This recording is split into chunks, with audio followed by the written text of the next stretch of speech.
Hey yo, welcome back to the channel. I'm Duran with DuranSupply.com, where I'll help you design smarter, not harder. Today we're doing the second episode of designing a band tee in the wrong genre. This time around, it's the grunge legends Nirvana, if they were Y2K. This is going to be a really fun one. Let's see what we can come up with. So I'm going to be talking over the footage I recorded of me making this to explain my process a bit. I'm starting off with these two photos of the band. I like Dave and Chris in one of them, but not Kurt. And I like Kurt in one of them, but not Dave and Chris. So I kind of had to splice these two together to get the image that I wanted. And I'm also leaving out Pat Smear, even though I love Pat Smear. I just didn't think he'd fit well in the composition, and it was kind of a bother to add him in there. So sorry, Pat, you're great, but I'm leaving you out of this one. So at this point, I'm trying to generative fill Kurt out of the photo, and I'm just getting absolutely the worst results of all time. I mean, come on, look at this.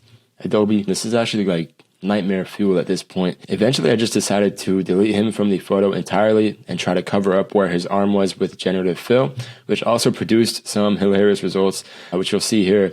But eventually, I got something decent enough to where I could bring in the other photo of Kurt and have it look at least somewhat believable. So it still looks pretty ridiculous as is, but I figured since I'm going to threshold this anyway to get that sort of posterized effect, a lot of the detail is going to be obscured, so I don't really need to make this too perfect. Okay, so around here is where I throw in the threshold adjustment on top of everything, which gets us that black and white cool comic posterized effect. And for a little more spice, I actually add a halftone pattern on top of the design, but under the threshold, and I set that to overlay. And I also set it to a pretty low opacity because I don't want it to assist in bringing back too much detail. I don't want the image to be completely half-toned, but I do want there to be more of a uniform texture across the whole image, especially because we just spliced up two images together. So having that halftone pattern in there set to overlay and a really low opacity helps us do that. And next I wanted to bring back some detail into the shadows, especially in Chris' face. So I do my favorite technique for this, which I always do. Sometimes when you threshold things, you lose a lot of detail in the shadows. And what I like to do is what I'm doing right here, where I duplicate the photo layer and I use my absolute favorite adjustment. It's kind of hidden, but it's called Shadows and Highlights. So that's in Image, Adjustments, Shadows and Highlights. And then I just layer mask that in where I need it on top of the original photo, like on Chris' face and a little bit on Dave as well. So right here, Kurt's half a shoe was pissing me off, so I generated him some new kicks using generative fill. And now we're at a pretty solid point. I want to start filling out the rest of the composition. So I'm adding stars in here around the guys using my star brush, which is available for free on my website. Okay, cool. Now I'm adding a layer style on these stars. Something really simple. It's just a black stroke with a white color overlay and a slight inner shadow to kind of put more weight on the inner corners of the star, which I do all the time because I think it looks real cool. I also add a grain pattern right on top of the stars and I set that to overlay, and that just gives it more of a grungy feel coupled with the threshold, of course. So now I'm adding more stars on the other side to balance out this composition, and I'm adding the same layer style to those as well. And then right here, you're going to see me try to make that Y2K-esque halo sort of to put around these guys, and I'll slow this part down a bit. So basically, I'm just making a black ellipse, and I duplicate that, and I set that to white. And I scale that white ellipse down sort of unproportionally to get this cool shape, or this cool resulting shape on the black ellipse. So you can see how the left and right sides of it are sort of thicker, which is a really cool look. And then I just layer mask the top ellipse out of the bottom one to get it as one actual merged shape. Now I'm bringing that back into the rest of my composition. Then I'm just playing with perspective warp in the transform tools to give the shape some more torque and more rotation. And I also struggled finding where to put this. It took me a little bit. It took me like, I don't know, a good 5 minutes of just moving it up and down, which just looks really funny now. But eventually I figured it'd be cooler if I sort of wrapped it around the band, which is what I ended up doing. So I layer masked the shape of the band behind the ellipse, so it's sort of circulating them like a ring, like Saturn's ring. And then I added this cool layer style to make it a bit more visible, which is actually the same exact layer style I used on the stars. So just a stroke and an inner shadow, and I maybe potentially up the intensity of the inner shadow a bit. And now you can watch me do some messing around and failing for a second while I yap to you a bit. So this was a super fun design to do, and I love the end result, which you'll see in a second here. The Y2K aesthetic has honestly gotten pretty overplayed in a lot of areas of streetwear, but it definitely still has its place, especially when it's done right. And it's one of those aesthetics that got really popular, not only because it looks super cool, but also because of how easy it is to replicate. Since it's got such flagship elements like these stars and the ring here are like pretty much default Y2K icons. The threshold effect, of course, is doing a lot of heavy lifting as well in this design and other designs similar to it. So you pair all that with a Y2K-esque font, and you've got a pretty solid Y2K design in like a 30-minute time frame, really. So not to say that it's a low-effort aesthetic, but it does definitely take less thinking and less time than other aesthetics, and the results are typically just really cool. I mean, despite it being sort of played out, I still really enjoy that aesthetic, and I would rock a t-shirt with this any day. But yeah, so I thought it'd be really cool to pair such a lighthearted and bubbly design style with one of the most popular grunge bands of all time. It's a nice breath of fresh air. So cool, here we are back at the same place I was before I went off experimenting, and I'm about to add the text, or the logo rather. But the Nirvana logo is a serif font, and I can't really see a serif like that feeling Y2K.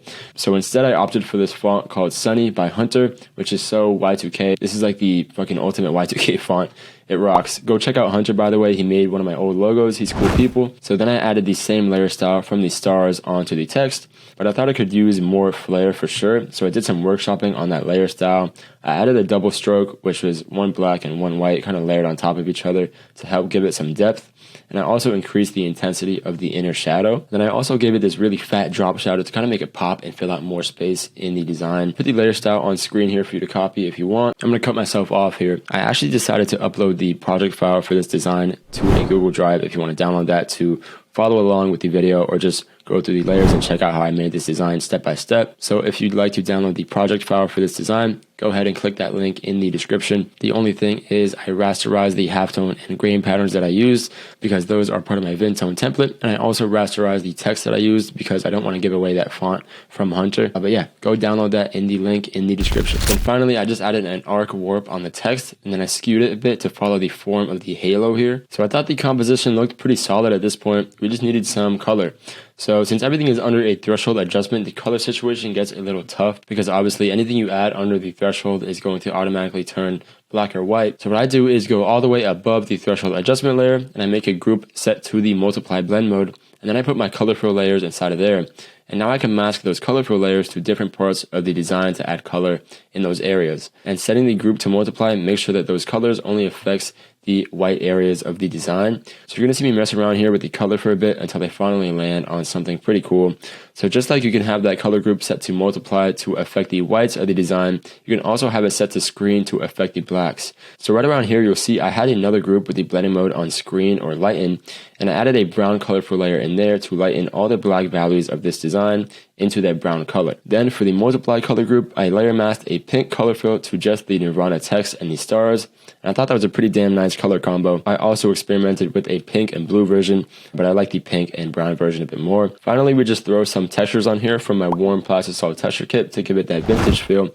If you want to pick that up, that's available on my website. Then I just drag that onto my layer T mockup, and bang. This mockup is also available on my site, by the way. But wow, look at that. Here is the final result of doing a merch design for Nirvana in the style of Y2K. I showed this to my girlfriend without telling her what it was for, and she said it gave very 2000s vibes, so I think we did a pretty damn good job. I really like the clash of style, obviously with Nirvana being a grunge band and Y2K being pretty much the exact opposite of that. But it also worked out really well because Nirvana, despite being a heavy grunge band, were also some goofballs, and they have these this photo shoot where they're all pretty much doing goofy things, and it just adds to the overall kind of lighthearted or silly vibe of this design. I think the color ultimately brought this like really all together. A lot of the times with Y2K designs, you'll see a lot of kind of light, airy, or pastel colors, like the light blue I was toying with earlier, light pink, or the brown that I used. Using the threshold adjustment on the photo also really did a lot of heavy lifting. If you search up Y2K design on Pinterest, you'll see that pretty much 90% of those designs are using the threshold adjustment in some way. And finally, adding those stars and that sort of halo around the guys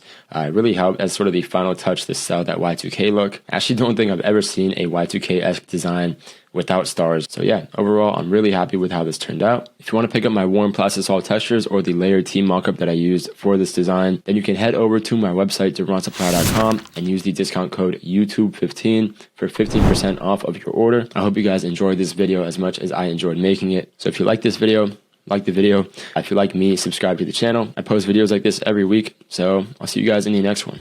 Peace out.